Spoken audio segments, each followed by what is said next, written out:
Your laptop's probably the most expensive component of your keys rig. But is it secure on stage, or is it super easy to knock over?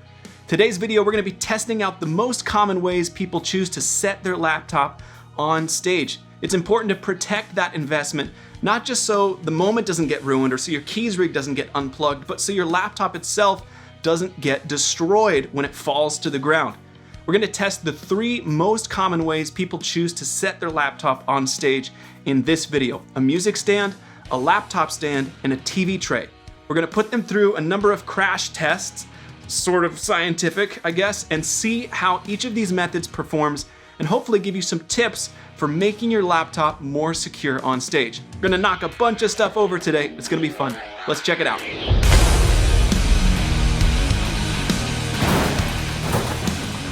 Okay, let me walk you through how we're gonna be conducting this experiment.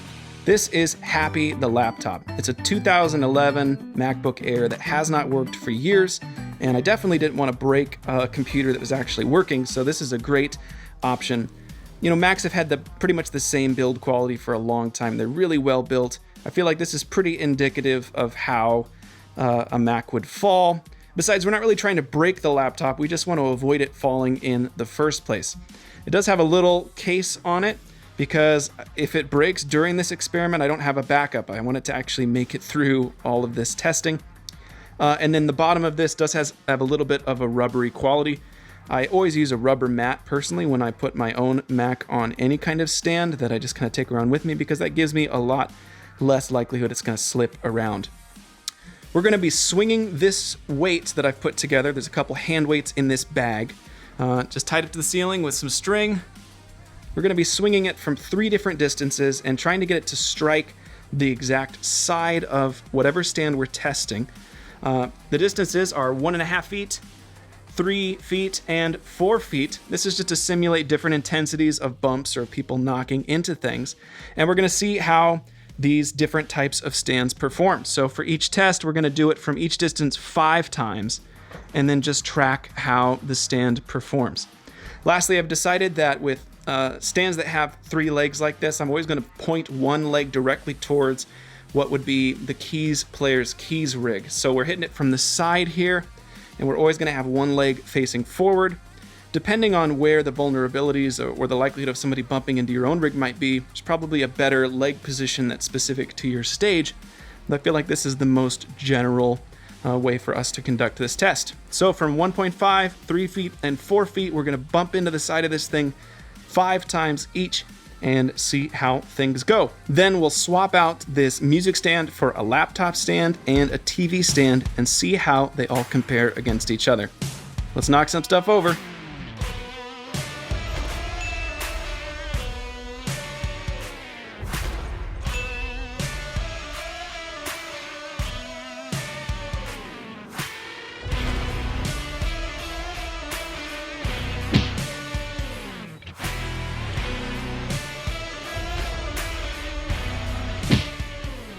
Okay, well, Happy really enjoyed this first round. Boy, this music stand really took a beating. You can see maybe back here it's even actually bent up in the corner.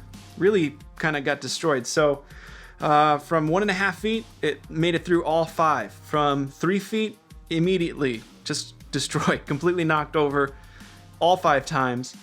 So much so that I actually didn't run the 4-foot test because I was worried the laptop would break. So 3 feet, just completely knocked over, no problem. Instead of running 4 feet again, I actually changed up the leg position to put all the pressure on the opposite side, hoping that would bring more stability, and it didn't. The laptop just fell over in a different direction.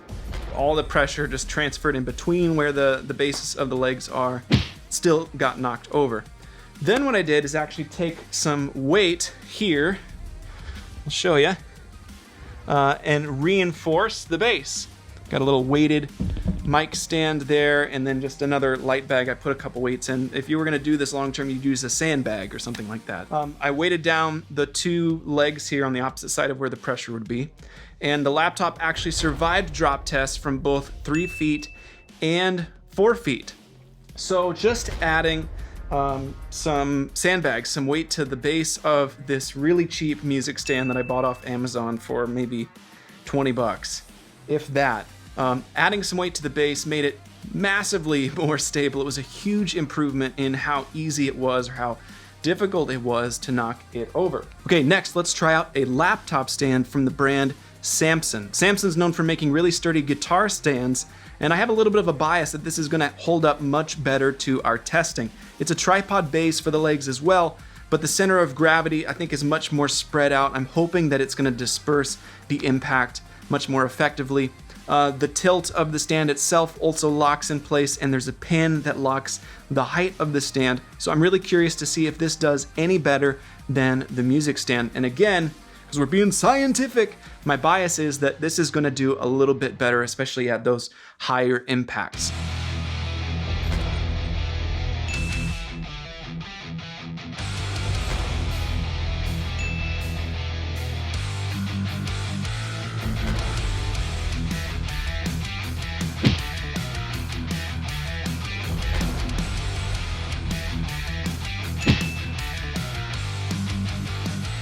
All right, so we tested out the laptop stand, and did it fare any better than music stand? Just a tiny bit. From 3 feet, we got 1 out of 5 drops that resulted in the laptop stand preventing the fall. So just like with the music stand, I didn't even attempt the 4-foot drop because I knew it would knock it over all 5 times.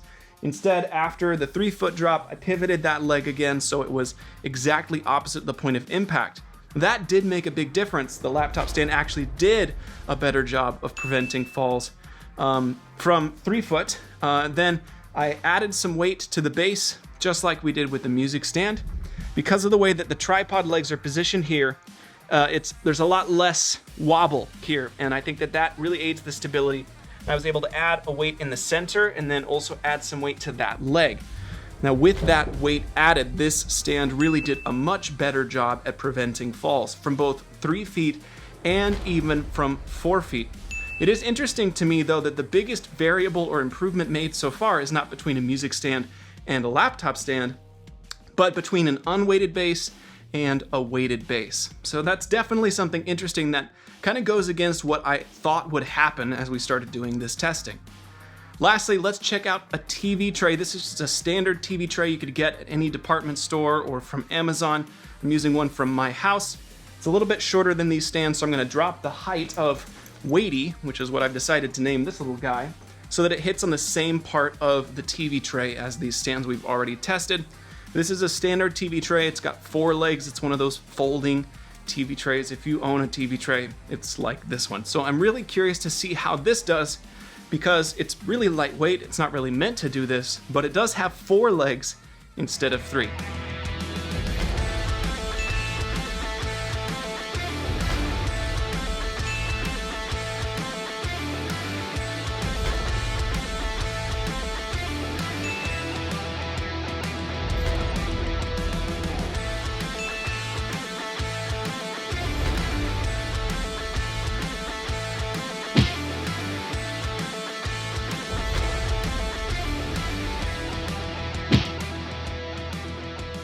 Okay, well, the TV stand was actually kind of killing it. 1.5 feet, 3 feet, and even 4 feet. It fared better than the music stand or the laptop stand.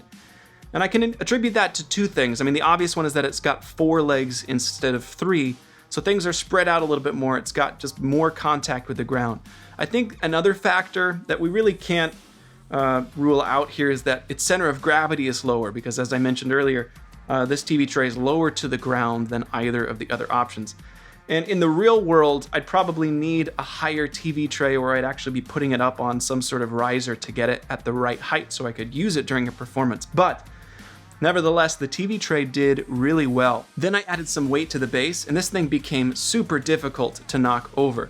At 3 feet and 4 feet, it handled drops no problem. Then I actually increased the distance of the fall to 5 foot, 6 foot, then all the way up to my ceiling, so as far away as I could possibly hold it. And even then, it withstood the first drop and then was knocked over on the second one. So the combination of a TV tray with some weight added to the base is definitely the sturdiest combination of this video's testing, which was really interesting to me, and honestly, I was pretty shocked by. I think that the TV tray itself is pretty humble, right? It's not really that sturdy. It folds up, so it doesn't feel rock solid. But the fact that it withstood the drops that none of the other two options could is really interesting to me. So overall, would I pick a music stand, a laptop stand, or a TV tray? I mean, I think the first thing I would do is grab a sandbag or order one from somewhere, because that was the single biggest contributing factor that improved performance for all three stand types. But if I was gonna buy a new stand, I'd actually consider looking into a TV tray or finding some sort of base that had 4 points of contact with the ground. Now, the plan for the outro of this video was to include links in the description to the laptop stand and the music stand that I used for this testing, but I'm gonna go ahead and not include links to those items today because I think the results of this testing are compelling enough to leave it open-ended. We wanna hear from you with what you find to be the most robust solutions for your keys rig. How are you securing your laptop on stage? I'm seriously going to be looking for maybe an even sturdier TV tray that we might be able to recommend in the future. If this video was fun or helpful for you, if you're a worship leader or worship keys player, I hope that you'll subscribe to the channel, give this video a thumbs up. That's a great way to support us so more people are able to see our videos and find out what we're up to here at Sunday Sounds. Thanks for checking it out. Have a great day.